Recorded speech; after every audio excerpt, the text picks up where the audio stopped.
the thing to me uh that the absolute most thing is you believe in your children, you treat them with kindness and Hmm. respect and love, because that's what I did. And I knew, I even, like, I knew my kids needed hugs, so I would go by and just hug them. It's just that simple thing of just trusting your gut and your instinct, but Hmm. also remember this is a child that needs you, and they will remember you when they grow older. I still have my old kids coming up to me in Walmart saying, "Hey, Hey, mama. yep, See, that's so cool. See, forget Teacher of the Year awards, forget all these accolades. That is the best award when they remember you, when they see you outside or they come back to say hi.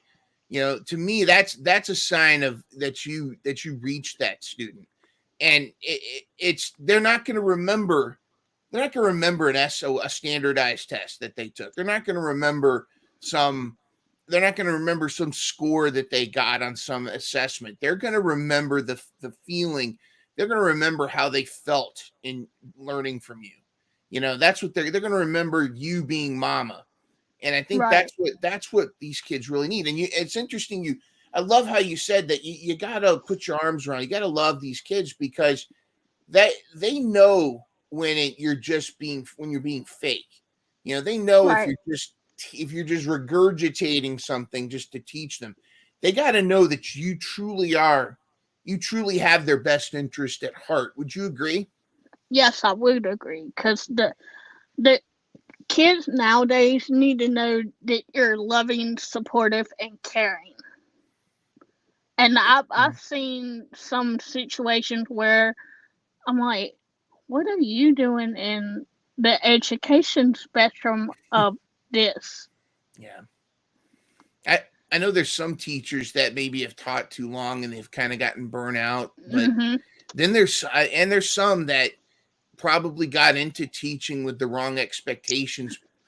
Most of my colleagues, though, that are still teaching today or have taught, they were in it for the right reasons. They were good, but I think a lot of the ones that have left, they've left because of the way that the up bureaucracy above them has really Right. made it hard.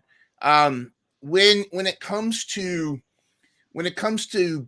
behavior management, classroom management, there's a lot of times IEPs have to factor in.